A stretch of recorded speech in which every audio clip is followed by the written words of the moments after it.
Hello friends, welcome back to the channel.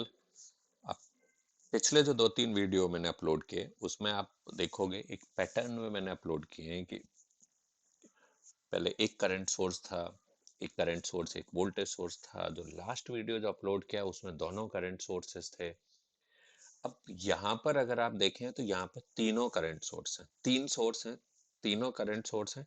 इससे पिछले वाले वीडियो में भी तीनों करंट सोर्स थे, बट थोड़ा सा जो कनेक्शन उसमें दो, सॉरी, हमने दो करंट सोर्स लिए थे और कनेक्शन लगभग सिमिलर था। अब यहाँ पर देखेंगे तीन करंट सोर्स हैं और तीनों करंट सोर्सेस की वजह से हमें सारे रेजिस्टेंसेस में करंट फाइंड आउट करना है।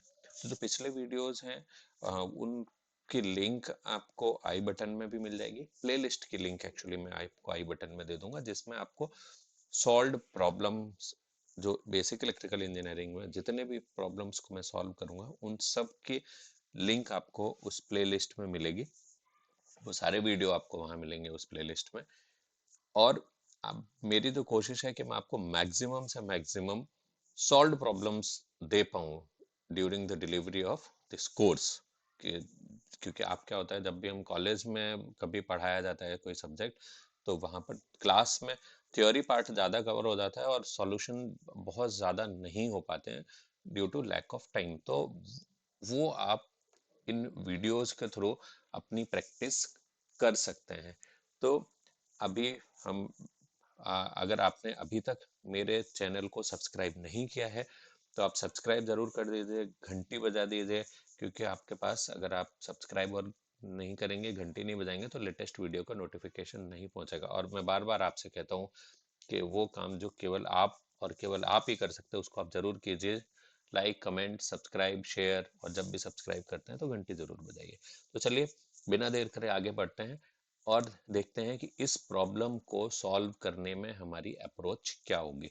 तो ये देखने में हमें प्रॉब्लम यहाँ पर थोड़ी सी कॉम्प्लिकेटेड लगेगी, जब हम इसे सॉल्व करेंगे ना तो बहुत आसान हो जाएगी। अब जो नोड एनालिसिस का जो सबसे पहला पॉइंट होता है, आइडेंटिफाई नोड।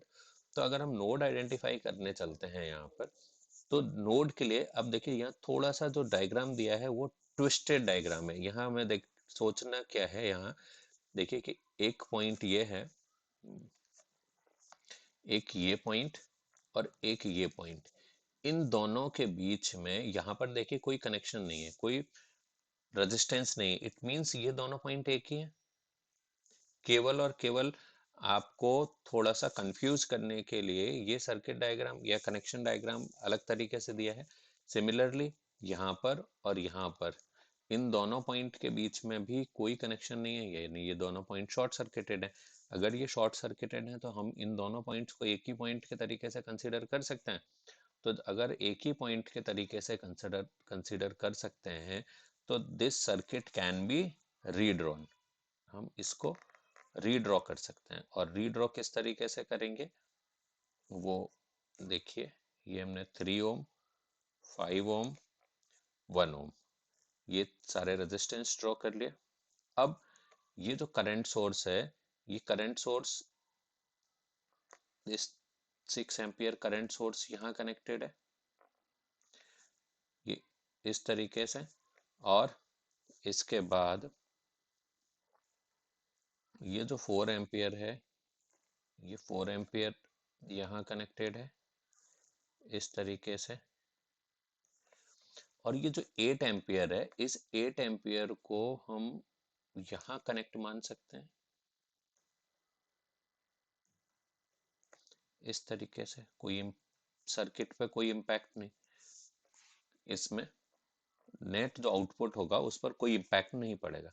तो ये 5 ओम हो गया, ये 1 ओम हो गया, ये 8 एम्पियर हो गया, ये 3 ओम हो गया, और ये 4 एम्पियर, और ये 6 एम्पियर। अब और नोड को आप आइडेंटिफाई कर लीजिए। हमारा एक नोड ये हो गया, तो इस नोड का पोटेंशियल हो गया V1, इस नोड का पोटेंशियल हो गया V2। एक थर्ड नोड है, इस नोड को हमने ग्राउंड पोटेंशियल पे मान लिया, तो this V3 will be equal to 0। अब हमें सीधा सीधा नोड एनालिसिस लगाना है दो नोड पर। तो एट नोड 1, जब नोड 1 पर KCL लगाएंगे तो देखेंगे यहाँ पर ये जो करंट है ये तो इनकमिंग है, तो अभी हम इसको छोड़ देते हैं, इस बाकी जो आउटगोइंग करंट है उनको कंसीडर करते हैं।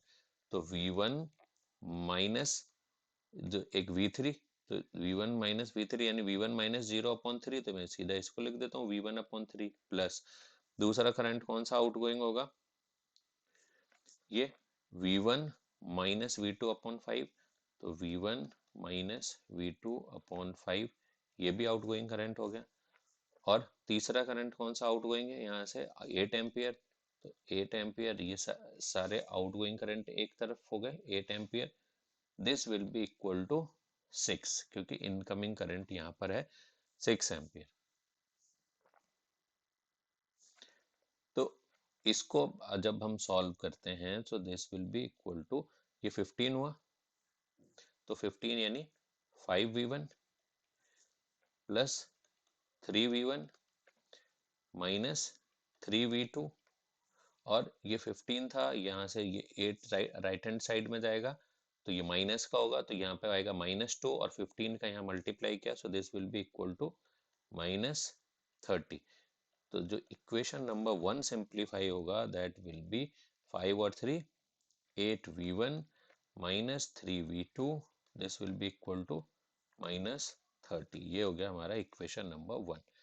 अब दूसरे नोड पर लगाते हैं हम KCL, तो एट नोड 2, जब नोड 2 पे लगाने जाएंगे तो यहाँ देखिए नोड 2 पर पहले हम आउटगोइंग करंट कंसीडर कर लेते, तो V2 माइनस V1/5, तो V2 माइनस V1/5 प्लस दूसरा आउटगोइंग करंट क्या कौन सा होगा, V2 माइनस V3/1, तो यानी V2/1, क्योंकि V3 की वैल्यू क्या है 0, और बाकी आउटगोइंग ये दोनों आउटगोइंग हो गए, और इनकमिंग करंट कौन सा 8 एम्पियर और 4 ampere, so this will be equal to, यहाँ पर मैं RHS में सीधा 12 लिख देता हूँ। तो इसको जब सॉल्व करते हैं तो 5 हुआ, तो 5 यानी ये माइनस ऑफ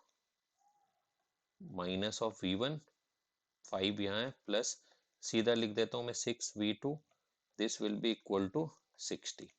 तो ये आया हमारा दूसरा इक्वेशन।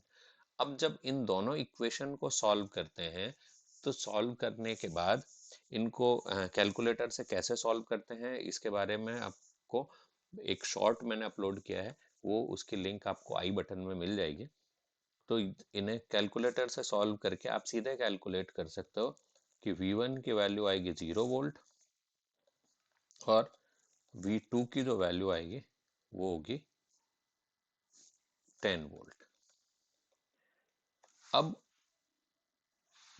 0 वोल्ट और 10 वोल्ट।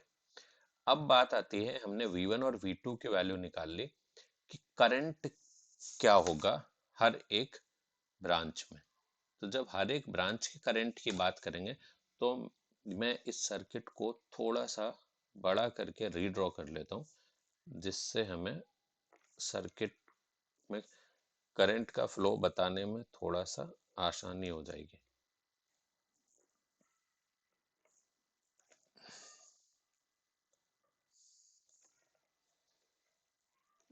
जब तक मैं सर्किट को रीड्रॉ कर रहा हूँ, तब तक मैं आपको दोबारा से याद दिला देता हूँ कि अगर आपने अभी तक मेरे चैनल को सब्सक्राइब नहीं किया है तो ज़रूर सब्सक्राइब कर लीजिए, घंटी बजाना बिल्कुल मत भूलिए।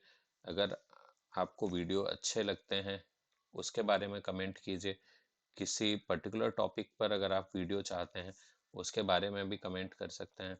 चैनल को अपने फ्रेंड सर्कल में जितना ज़्यादा से ज़्यादा हो सकता है शेयर कीजिए। आपके कमेंट लाइक मुझे एनकरेज करेंगे कि मैं और वीडियो अपलोड करूं इस चैनल पर। तो ये 8 एम्पियर 4 एम्पियर 6 एम्पियर, ये 5 ओम, ये 3 ओम, और ये 1 ओम। अब देखिए कि इनके वैल्यूज की बात करूं, तो V1 की वैल्यू आ गई 0 वोल्ट, और V2 की वैल्यू है 10 वोल्ट। अब हमें करंट चाहिए हर ब्रांच के थ्रू, तो जब यहाँ का जो वोल्टेज इस पॉइंट का, मैं इसको अगर A पॉइंट मान लेता हूँ और इसको B पॉइंट मान लेता हूँ, और यहाँ पर ये C पॉइंट हो गया, तो A पॉइंट की वजह से मैं यहाँ निकालूं अगर I 3 ओम, आई 3 ओम, तो इसकी वैल्यू यहाँ पर देखिए ये 0 है तो 0 माइनस 0/3, तो आई 3 ohm will be 0 ampere. Clear. अब दूसरा मैं देखता हूँ आई 5 ओम। जब आई 5 ओम निकालूंगा तो V1 की वैल्यू 0 है, V2 की वैल्यू 10 है, तो ये इसके वैल्यू क्या आएगी 10 माइनस 0 अपॉन यहाँ पर करंट है 5, सो दिस विल बी 2 एम्पियर। अब देखना है कि इसका डायरेक्शन, तो हायर पोटेंशियल से लोअर पोटेंशियल की तरफ करंट फ्लो होगा, तो यानी इसका जो डायरेक्शन होगा ये होगा राइट टू लेफ्ट, तो इसका डायरेक्शन होगा राइट टू लेफ्ट। अब तीसरा जो करंट निकालना है हमें आई 1 ओम, तो this will be equal to 10 upon 1 या 10 minus 0 upon 1, so this will be equal to 10 ampere, और इसका जो डायरेक्शन होगा that will be downward direction. अब यहाँ सोचने वाली बात यह है कि इस 3 में करंट 0 जा रहा है, इसमें करंट जा रहा है डाउनवर्ड डायरेक्शन में, तो ये करंट का एक्चुअल डिस्ट्रीब्यूशन कैसे हो रहा है। तो अब देखिए ये करंट, क्योंकि हमें केसीएल तो सेटिस्फाई होना चाहिए, तो यहाँ से जो करंट 4 एम्पियर आ रहा था ये करंट हो गया 2 एम्पियर, तो ये करंट है 4 और ये है 2, और डाउनवर्ड यहाँ पर जो करंट किया दैट इज 10 एम्पियर। तो देखें इस जंक्शन पर अगर हम केसीएल लगा रहे हैं तो ये करंट आ रहा है 8 और ये करंट आ रहा है 4, तो ये इनकमिंग करंट कितने हो गए 12। ये 10 एम्पियर करंट यहाँ जा रहा है आउटगोइंग हो गया, और ये 2 एम्पियर आउटगोइंग हो गया, तो ये दोनों हो गए 12, यानी incoming current will be equal to outgoing current. अब चलते हैं नोड ए पर। तो जब नोड ए पर जाएंगे यहाँ पर थोड़ा सा हमें सोचने की ज़्यादा ज़रूरत थी, अदरवाइज कोई प्रॉब्लम नहीं थी इतनी कि ऐसा कैसे हो सकता है कि 3 ओम के थ्रू करंट 0 हो गया। तो देखो 6 एम्पियर करंट यहाँ से आ रहा था और 2 एम्पियर करंट यहाँ से, तो ये दोनों क्या होगा इनकमिंग करंट, और ये दोनों इनकमिंग करंट ये 6 और 2 ये दोनों मिलके इस करंट सोर्स को दे रहे हैं 8 एम्पियर करंट। तो यानी ये जो 3 ओम ब्रांच है ये एक तरीके से ओपन सर्किटेड है, इसमें कोई करंट फ्लो नहीं हो रहा। तो कभी कभी ऐसा भी होता है कि किसी सर्किट में एक रेजिस्टेंस कनेक्टेड है बट एक्चुअली उसमें कोई करंट फ्लो हो ही नहीं रहा। इसी इसी कॉन्सेप्ट को बताने के लिए मैंने ये प्रॉब्लम ली थी, जिससे आपको ये कॉन्सेप्ट भी क्लियर हो कि ज़रूरी नहीं है कि अगर सर्किट में कोई रेजिस्टेंस लगा है तो सारे रेजिस्टेंसेस में करंट फ्लो हो ही। तो उम्मीद है कि आपको ये कॉन्सेप्ट समझ में आ गया होगा, प्रॉब्लम समझ में आ गई होगी। इसी तरीके के और प्रॉब्लम्स के साथ मिलते हैं नेक्स्ट वीडियो में, तब तक के लिए bye bye, thanks for watching.